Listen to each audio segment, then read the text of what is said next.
Thanks for joining us in Star Media today. We're super excited. We have Brenda Winter with us today, and she's playing the starring role in the upcoming Green Earth Players production of Charitable Sisterhood, I believe it's called. Yes.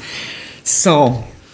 Well, first of all, I'd like to introduce myself. I am Beatrice Littleton, the pastor's wife at Second Trinity. And first of all, I would like to thank the Star Media for having us on your show today. I have heard some very nice things about your news operation, especially some of your columnists. Thank you. We especially like the Northview column.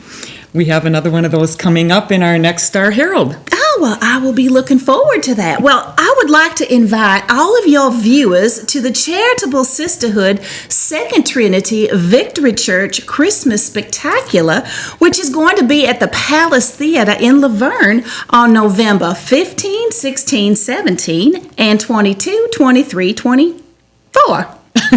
I guess that's the next number. 2 weekends of shows, Sunday matinees and Saturday shows at 7. That's right. Yeah? That's 7 right. Or 7:30. You know, I'm not sure. I just know that I will be dressed and ready to go when the curtain opens. 7:30 Friday, Saturday. Okay, so I think our viewers want to know about the show. Tell us about the play. Well, we have an absolutely wonderful line of talent available that evening, now including Junie Ferguson's children's choir. They are lovely. Raylene and Arlene Dunbar on the harpsichord. They are called the Zither Sisters. You can't beat that for action in a small town. Zither? Zither. The Zither Sisters. They can make those things rock.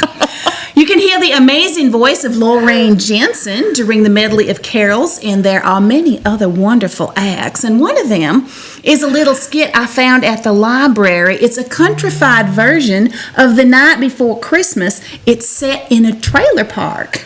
A countrified version. Yeah, it's funny. You'll see. So, I understand there's been concern of a missing nativity piece. Well, I won't name names, for I shall not bear false witness against my neighbor. But I'm pretty sure that our baby Jesus statue has been stolen by Lucille Ortman from First Salvation Church. I do think it's her plan to ruin Second Trinity's chances at winning the nativity competition 2 years in a row. But we won't bear false witness. Okay. It's not false if it's true. You have a nativity competition. Well, we don't like to think of it as competition. It's more like boosterism. Boosterism. Mm-hmm. What are we boosting? Well, civic awareness of the many contributions made to our community by our many churches. Of course. Mm-hmm. What do we know about how the statue was stolen? Well, we did have our nativity set up in front of the church, and the Jesus statue was stolen right out of the manger. Out of a manger. You had baby Jesus in the manger before Christmas Eve. Yes. The nativity is a holy and sacred moment, and there is no point in having all the parts of the moment in place without the main reason for the moment. You seem to have rather strong convictions about this. Well, yes, because that's what makes sense. So this is awesome. We can feel the flavor of the story. Thank you, B. So talking to Brenda now, we won't have B take off her wig to be Brenda, but if you speak in a southern tone, that's okay, Brenda. So we know that B. Littleton has been described as the bossy know-it-all pastor's wife. Wait, yeah, so first of all, that was totally, I'm stretching to make this part work. Of course you are. The bossy thing, I'm working on it really hard. You are. But no, it's fun, and I've had a lot of fun trying to explore B, because her heart is good, but then her actions are so human. You know, like all of us, we always struggle between, grace and rage. And so that's where B is at.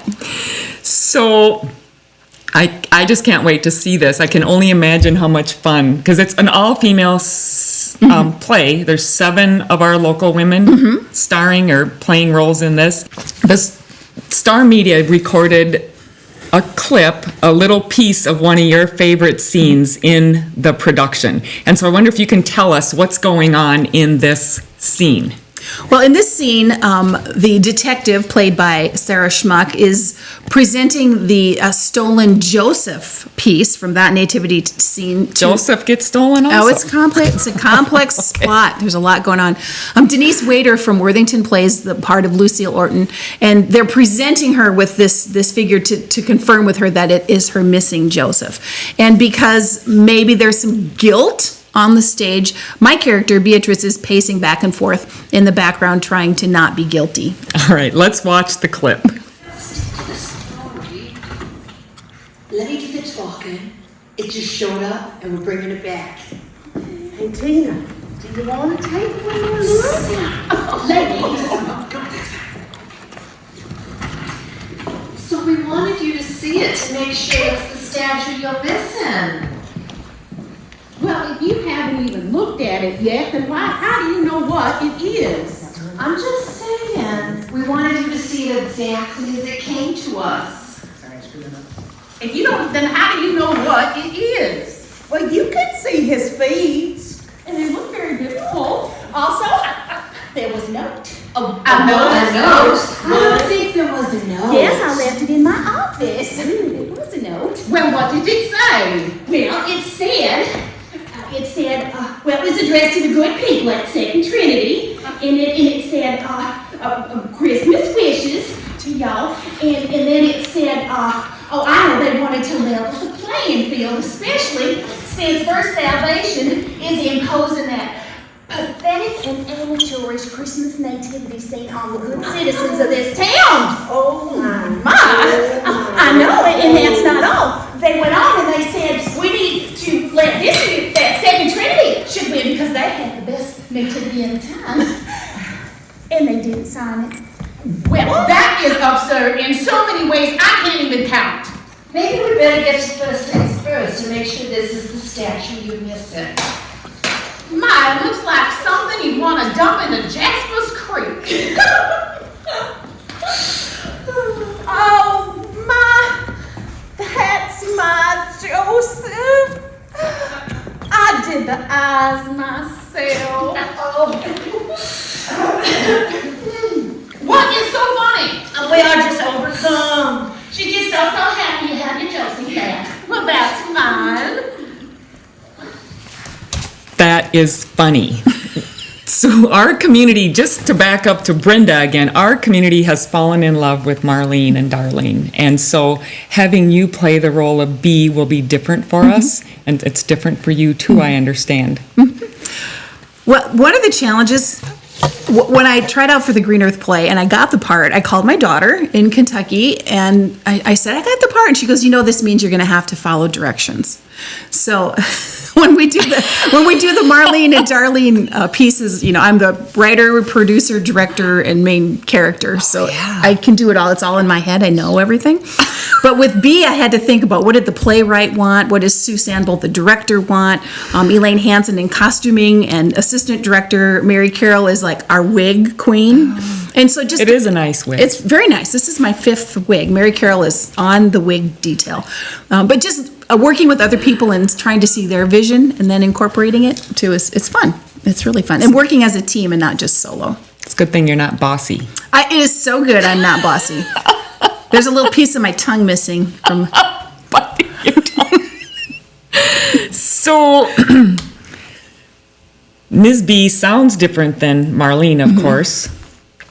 Are you able to switch between characters just so our viewers see how this works? Well, so Marlene is from Minnesota, so you do the long O's and the hard R's.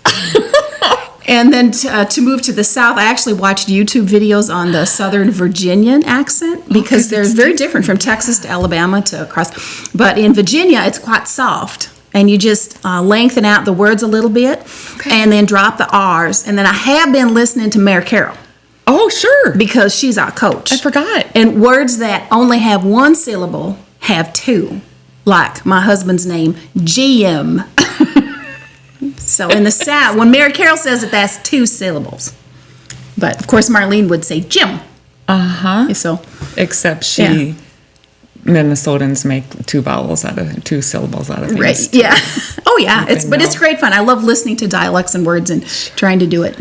And you off camera were telling us about there is somebody in the story that has a Bronx. Yes, the character that Sarah Schmuck plays, the detective, and so she has more of the Bronxy attitude dialect, which has been fun. And then to listen to her and not pick that up.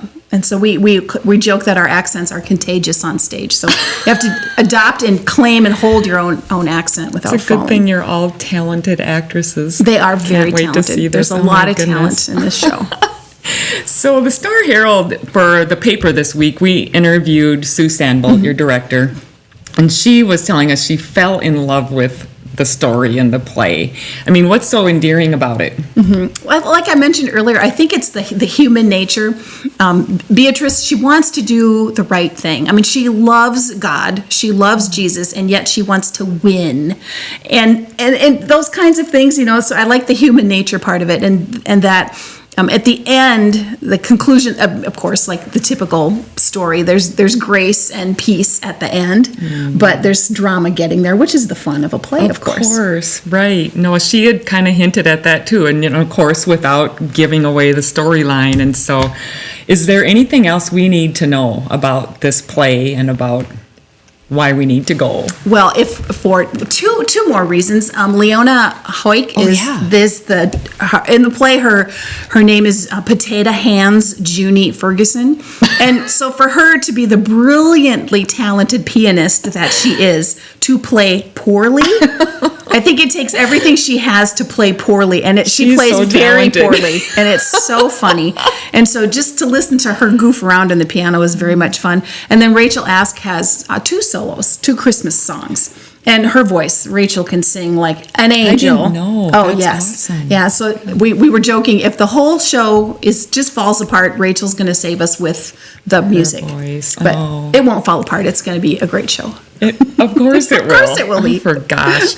All right. So I think that's it. Remember, there's 2 weekends of performances and tickets are going. So if you want your good seats, get them now.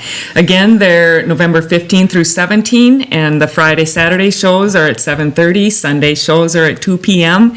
And we will share links to the Palace box office on our Star Media and our Star Herald page. And also we'll provide a link to the story that shows up in this week's paper. All right. Thank Yeah. you. Thanks, Lori. Oh. Thanks, Star Media.